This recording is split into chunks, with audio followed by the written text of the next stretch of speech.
The Other Side of the Sun by Madeleine L'Engle, 2:6. Honoria had turned down my bed and lowered the mosquito netting, which was now tucked carefully all around the mattress. The lightweight blanket was folded down to the foot. On my bed, the lamp was lit. On my bed table, the lamp was lit, turned down low. A moth was fluttering against the glass chimney, trying to get to the flame. I turned up the lamp and blew out my candle. I did not want a moth burning his wings in the open flame. The windows to the balcony were now opened wide, and I stepped out. Was the breeze rising? I wiped the still sandy back of my hand across my mouth, where perspiration beaded my lower lip. A mosquito shrilled past my ear, and I swatted at it. The old wood of the balcony floor still held the heat of the sun. I hoped that Honoria had unpacked the trunk in which I had put my shoes. The lightning had now become a constant tremor in the sky. The sound of the waves seemed to increase. The slow, inexorable rolling of the surf, the waves breaking as they neared the shore, followed by the sucking sound of their return to the deep, dark water, pulling sand with them, and shells grinding everything with dispassionate consistency. It seemed suddenly a cruel sound, and I would willingly have changed it for the bells of Oxford. Out over the ocean, the lightship beam, brighter than the throbbing lightning, flashed out, swung round, disappeared. If moths were attracted by the tiny flame of lamp or candle, would they not also be drawn to the rhythmic beam of the lightship? And what about lightning? Would they fly into that violent flame in which they would instantly be incinerated? Why are those lovely fluttering creatures so fascinated by the source of their destruction? I shivered, watched and waited for the more comforting beam of the lightship, which my husband had loved when he was a small boy staying in Illyria with Maddo. He had sat in her lap on the veranda, and she had sung to him while he watched the slow turn of the light and drifted into sleep. I held the thought of him close to me, as his grandmother had held him, and waited for the light to swing past me again and again. Then I looked about, up and down the beach. Night, the quiver of lightning, the dark line of dune and scrub, the lighter stretch of beach curving around the horizon until it met the sea. I leaned my elbows on the balcony rail. The breeze was feverish against my cheeks. It did not have the cooling breath of the night air to which I was accustomed. It reminded me hotly that I was not in rational and reasonable Oxford, but in Illyria, where all sorts of strange things seemed to be taken for granted, and I, the newest Mrs. Theron Rainier, would have to get acclimated to them during these weeks until my husband's mission was completed and we could begin our married life together. Down below my balcony, out of sight, came the sharply radiant song of a bird. A nightingale had sung in just this way the night Terry and I were married, sending us into laughter and joy. So I was comforted. But this was not a nightingale. It was a mockingbird. The mockingbirds, the redbirds, all the flora and fauna of Illyria, the ilex bushes,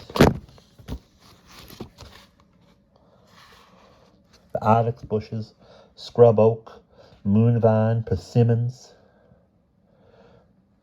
scuppernong grapes, ligustrum hedges, 4 o'clocks with their sweet heavy smell, Cape jessamine with its shiny dark leaves and easily bruised waxen petals. I remember them all as though I'd always known them, but when I first came to Illyria, they were all foreign to me. And it was a long time before I became familiar with their names. And yet, this took less time than accustoming myself to the inner atmosphere of Illyria, the heart of the conch shell. The angle of my balcony was such that I could see the long walk which meandered about the house. Someone was pacing the walk, moving slowly, steadily, the small light of a cigar brightening as he moved. Uncle Hoadley. He moved quietly, but there was no peace in his pacing.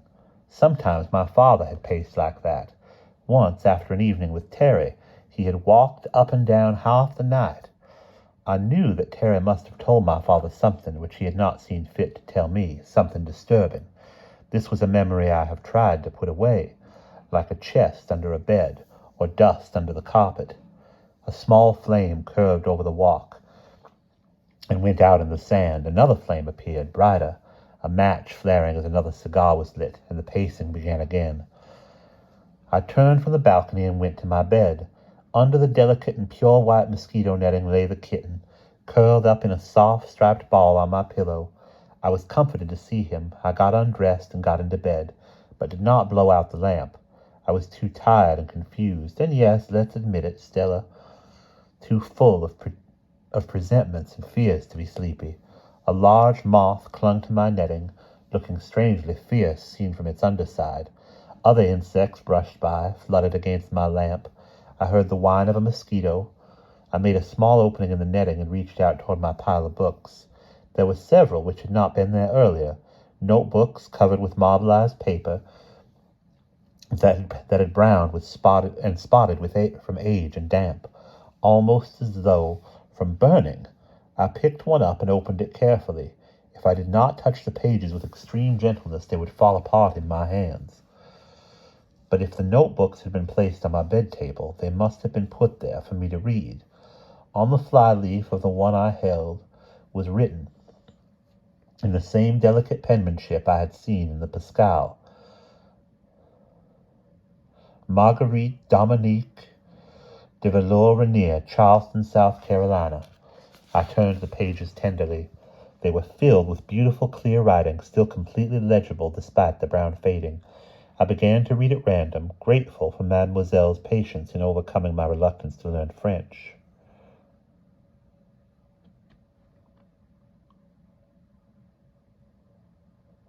Do you suppose it ever occurs to an angel to worry because he is not an archangel, or to think that if he works a little harder or makes the right angelic friends, he'll get elevated in the heavenly hierarchy?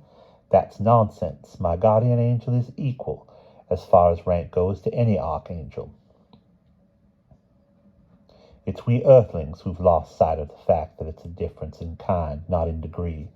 And anyhow, it doesn't matter, because my guardian angel is fully what he is, performing wholly the function for which God has created him. At the moment, this function is to watch over me. After I die, he might be assigned to sweeping stardust out of a corner of the sky, but because he is doing what he is created to do, radiantly, joyfully, no matter how difficult I make it for him, I can catch some of his joy. Without my angel's joy, where would I be? Smiling, I lowered the book. Guardian angels were not part of my father's cosmetology, but they belonged in the world in which my nanny moved. I caught myself hoping that my guardian angel had managed to cross the Atlantic with me and come with me to Illyria. I turned to another notebook. This was evidently a latter one, and was written in English. There has been, of course, gossip and worse about our coming to Illyria, and sometimes I wonder if Honoria and I are right. Dare we redeem what Claudius broadly built? At any rate, James completely agrees with me, and Honoria must not give up the title to Illyria. It is the only title she has left, and nobody must take it from her. Here it was again, Illyria belonging to Honoria. In the midst of my curiosity, I was overwhelmed by a wave of sleep. This kind of sudden sleep has always been one of my body's safeguards. Sleep and laughter.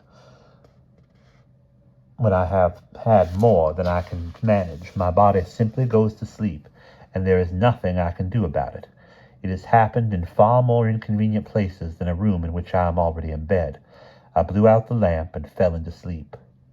But after the first drench of sleep, I slept lightly, as though listening for something. I would wake up, then drift back into sleep as into shallow water. When the waves of the night-breathing ocean began to make a different sound, I woke up completely, pushed aside the mosquito netting, and went to my balcony. But it was not the ocean which was making the pounding sound.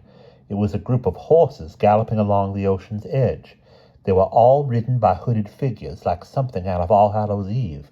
They galloped up the beach, growing smaller in the distance, as small as sandpipers strutting along the sand, Finally they disappeared from sight, a vanished cloud of dust. They were like something strange and sinister out of the Middle Ages. They did not belong in the 20th century. They were an Illyrian nightmare. I was not entirely sure they were real. If I had been given to fancies, I would have thought. A large insect flew by, its wings brushing my cheek and frightening me. I left the balcony and went back to bed. The kitten was gone. I tucked the netting in carefully, in its flimsy protection. I felt comforted, as though I were a small child. I tumbled back into sleep. I woke up when the storm broke. Now that it was here, there was no need to count between thunder and lightning. Crash followed immediately upon flash. The storm was directly over Illyria. Around the house, the palm fronds rattled in the wind. The great fans, shaken and brushed against each other, sounded like driving sheets of rain, as though the rain, when it came, was simply an added hissing across and against the roofs and turrets of Illyria. At first, so noisy was the storm, I did not hear the gentle scratching at my door. The scratching turned into a soft, insistent knocking. I pushed at the soft cloud of mosquito netting, found the opening, reached for matches. The room was lit by a brilliant green flash of lightning, so that I was blinded in the following dark, and fumbled with my fingers over my bed table. Where were the matches? Where was my candle? The knocking became louder, almost frantic. I heard a muffled, urgent bark. Lightning exacerbated rather than relieved the dark. I found the matches. As I struck one, the door burst open, and the old Irish wolfhound slid, cowering, belly-dragging, across the floor and under the bed. "Oh, Stella!" came Great Aunt Olivia's voice. "Oh, Stella, I'm so frightened." "Aunt Olivia!" I managed to light another match, then the candle. Flash! "Come in!" Crash! Aunt Olivia was in my arms. I held the old woman as though she were a baby. What an extraordinary resemblance there is between the very old and the very young. To Aunt Olivia's faded hair, to the folds of the long-sleeved, high-necked nightgown, clung a soft odor of milk, of powder, of lavender. The old woman's breath was sweet and smelled faintly of pomidor. On her cheeks there were tears. I brushed them away in a wave of tenderness, a kind of gentleness which was wholly new to me. I murmured endearments, marveling at the softness of the wrinkled skin. "Cucumber," Aunt Olivia answered my unspoken thought. "It does marvels for the skin and the rest, and I rest my elbows, each in half a lemon, every night when I say my prayers. Do you think God minds? I think he wants us to be our best for him, and that includes not having leathery elbows." Flash! "Irene's elbows are like horns." Crash! The dog under the bed yelped. Aunt Olivia clutched me more tightly. "For all she's half my age, her skin's like a turtle's who's left his neck out too long, and sometimes I think, oh, Stella, hold me tight, I'm so glad you've come." I held the old great aunt close until there was a lull in the storm.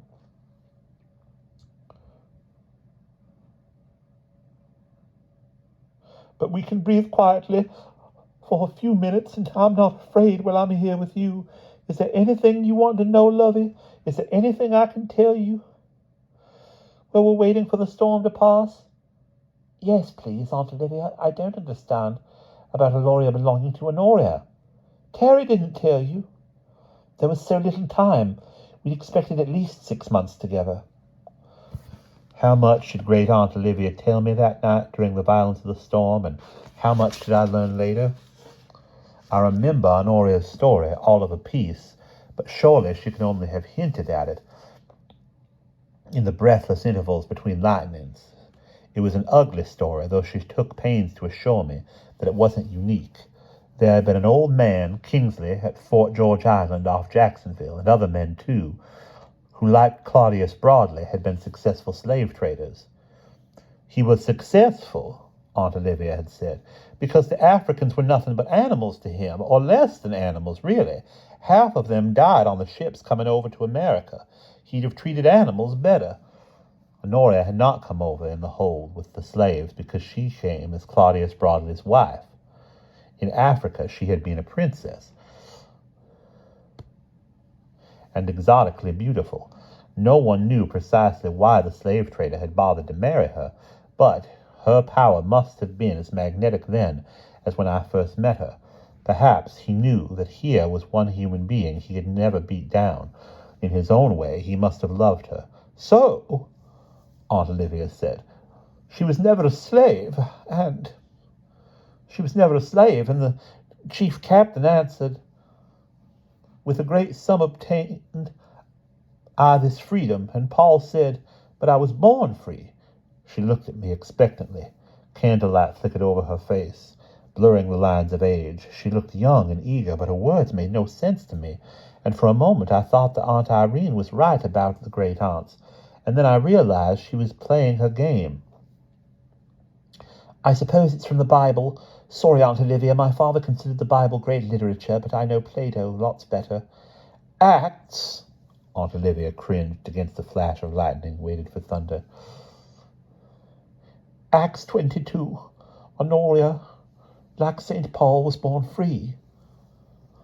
Born free and never a slave, but ostracized, scorned, sometimes abused. Broadley was often away from home on his hideous business, and the young black princess almost died of homesickness.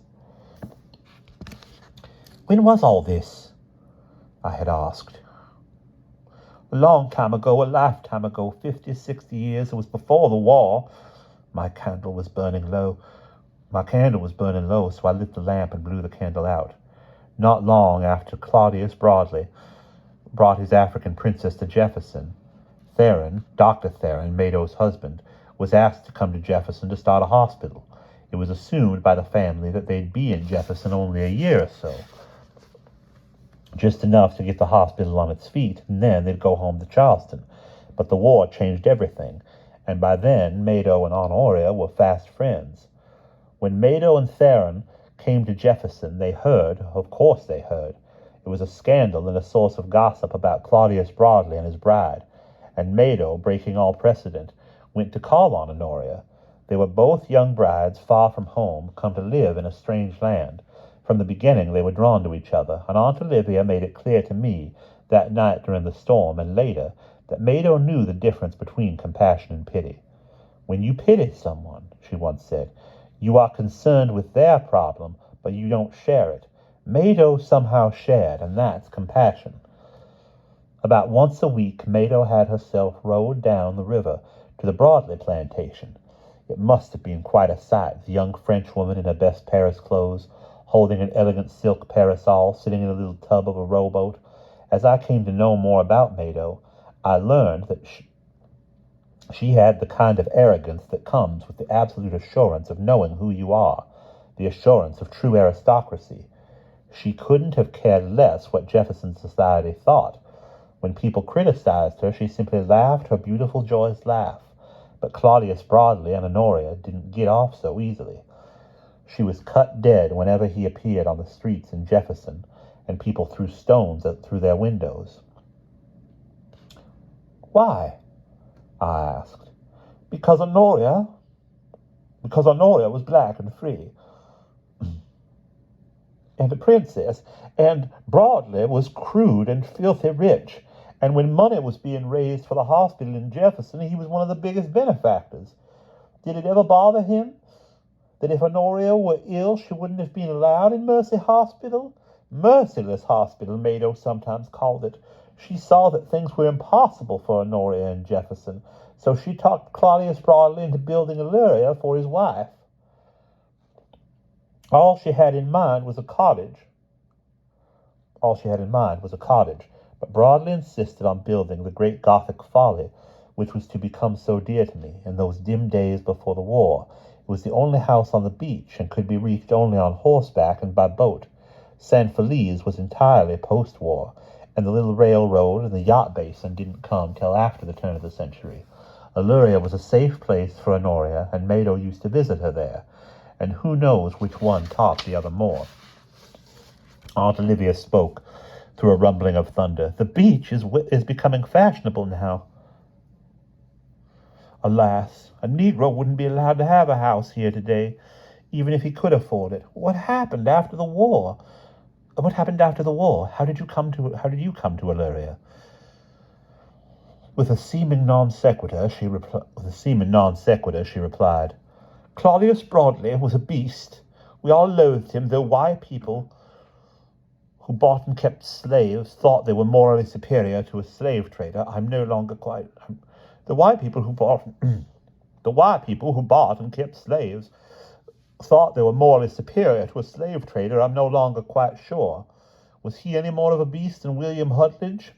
Who? Oh, someone you needn't fret about, lovey. He's dead, thank God. James's brother-in-law. His plantation bordered on Nyssa. Let's forget him. Even if Broadley was a beast, he was a shrewd one, and no one is wholly bad. Not quite. Broadley's gains may have been ill gains, but he did provide for Honoria. Maybe he wouldn't have if Mado hadn't pushed him, but no matter why, he did. He built Illyria, and he made investments, and after the war, Honoria had what, for us here in the South, was a good bit of money. And then there was Honoria's treasure. Treasure? Her dot, her dowry, the precious stones and jewels she brought with her from Africa, your wedding ring. Oh, and I don't know how much else. No one knows. Some people think she still has a fortune in precious stones hidden somewhere. Remember, she was a princess. I didn't know much either about treasure or about African princesses. I looked at the ring again in the lamplight. It shone quietly. After the war, Honoria managed to get a message to Mado and James that she was in trouble. She made it look as though we were doing her a favor, all of us, by coming to Illyria to live with her. And in a way, she did need James and his legal protection. And Clive. If Claudius Broadley made marriage a farce and a tragedy, Honoria and Clive made it what it ought to be, and seldom is. People in the South, right after the war, weren't, still aren't, apt to be generous or even honest with a black person who has money when whites are starving. So Honoria did need James. Claudius Broadley died of apoplexy in a fit of rage during the war, and Honoria'd have been wiped out, ruined, perhaps worse, if James hadn't managed everything for her. And she made the rest of us feel that she needed us too. So, because of Honoria's friendship with Mado, we fared a lot better than most people, and we were a family. We all shared the good things and the bad. The only reason Des and I still have a bit of jewelry left now is that everybody had jewels. We couldn't always find a market for them. Diamonds, yes. All the diamonds went to get the Charleston portraits back. She yawned. Do you want me to help you back to bed, Aunt Olivia? But even as I spoke, the room was lit again by lightning and the thunder. Following immediately, made the old dog under the bed yelp anxiously. Great Aunt Olivia clutched to me. Not till the storms, and there's something I want to say. It must seem odd to you the way we live, as though Honoria were the servant and we the... It all happened slowly, inevitably, the world being the way it is. Mado understood it better than the rest of us. I tried to quarrel with Honoria about not eating at table with us, but Mado said that we had to let Honoria do as she saw fit, and she reminded us that there are precedents, for whether is greater he that sitteth at meat or he that serveth. Is it not he that sitteth at meat? But I am among you as he that serveth. She paused. Sorry, Aunt Olivia, I suppose it's the Bible again.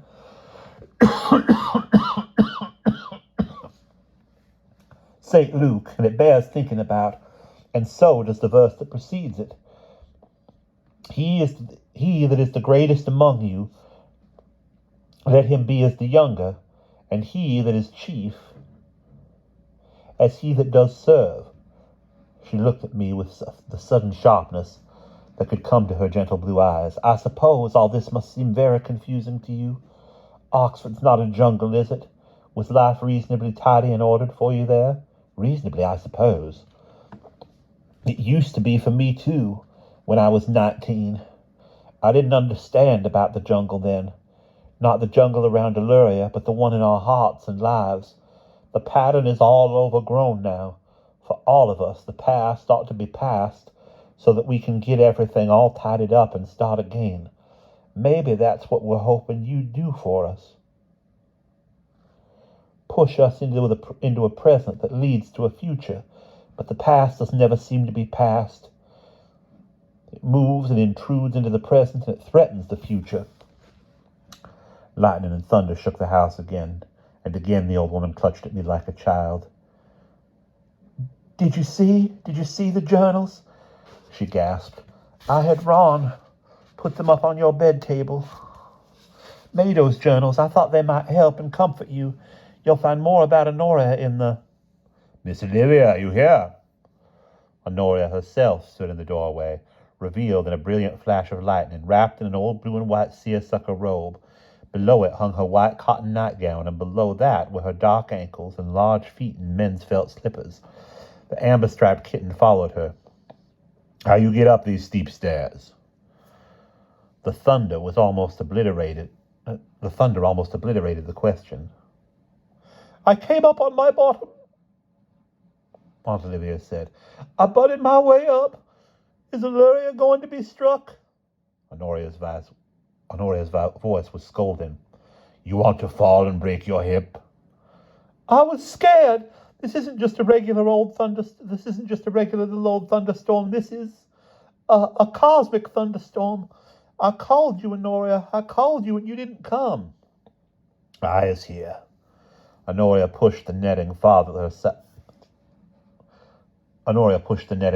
side, reached in and disentangled Aunt Olivia's arms from their hold on me. She picked the old woman up as if she were a small child and stood by the bed holding her. You all right, Miss Stella? Yes, I'm fine. Miss Olivia didn't frighten you? Of course not. Lightning lashed across us. The house trembled. Why would I frighten Stella? Aunt Olivia asked indignantly. I thought she might need me.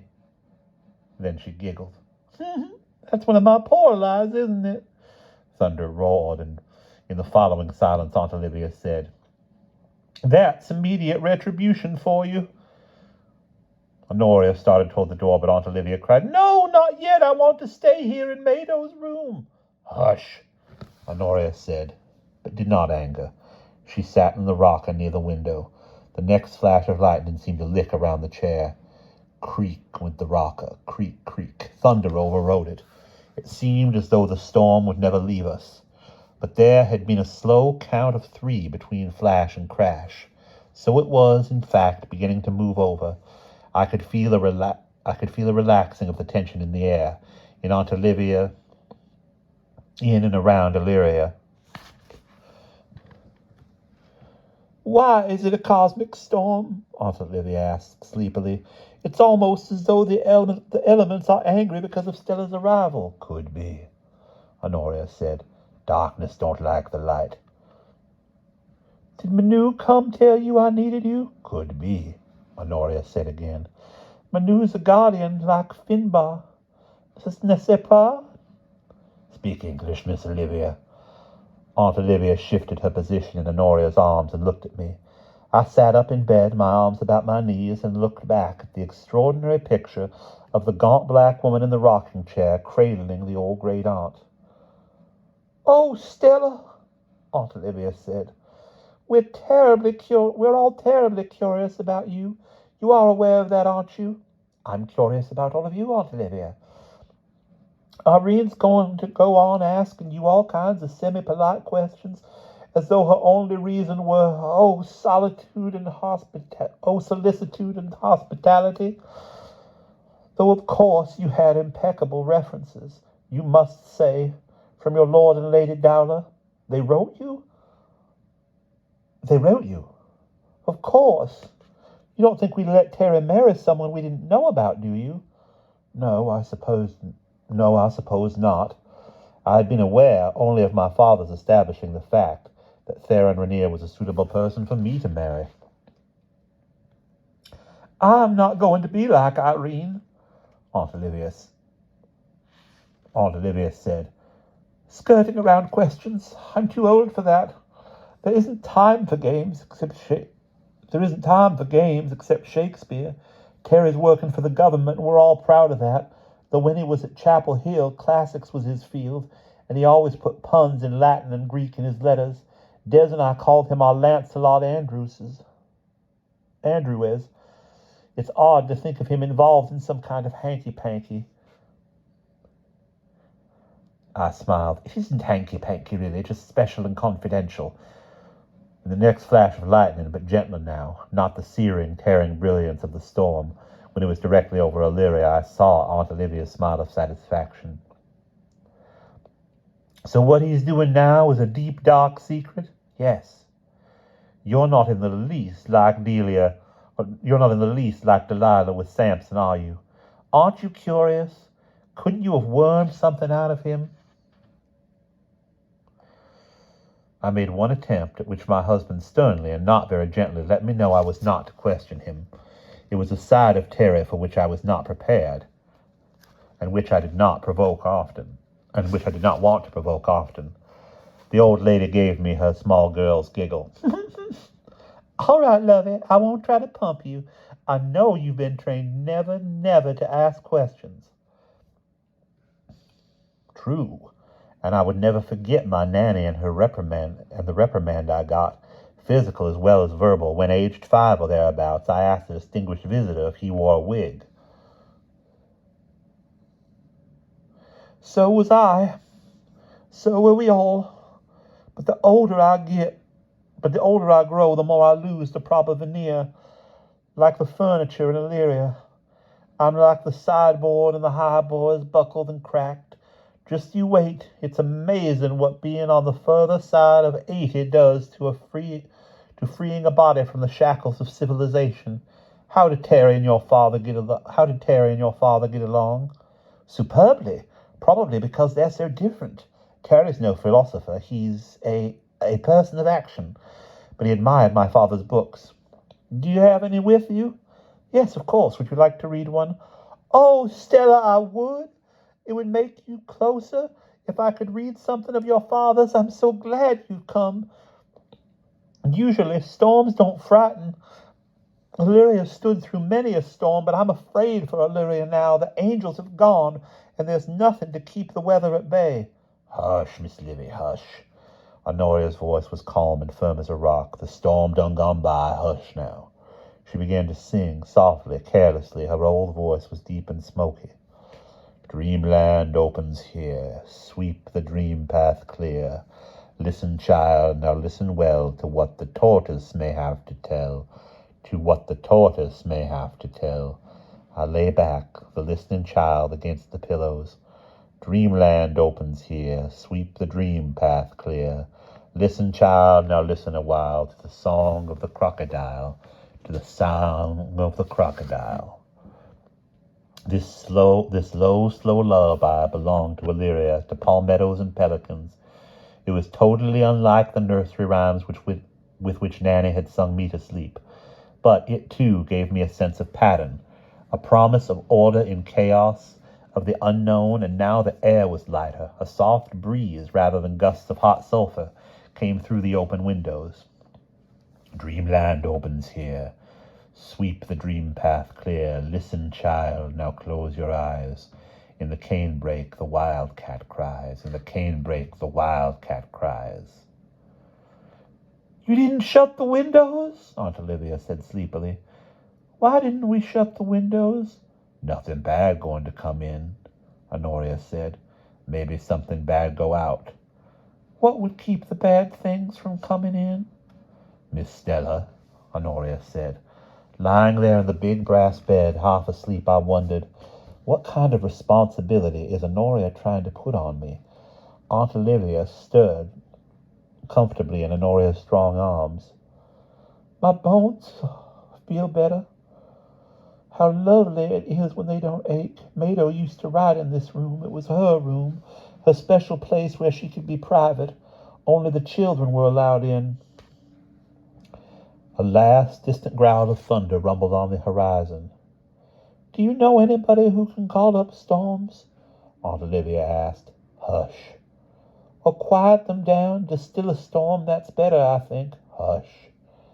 I stopped listening, despite the fact that Honoria seemed to be handing me a responsibility which I did not understand, and certainly was unprepared to accept. The mere presence of the old colored woman in the rocker gave out a warm sense of strength and comfort. I slept. And that is the end of the second part of The Other Side of the Sun.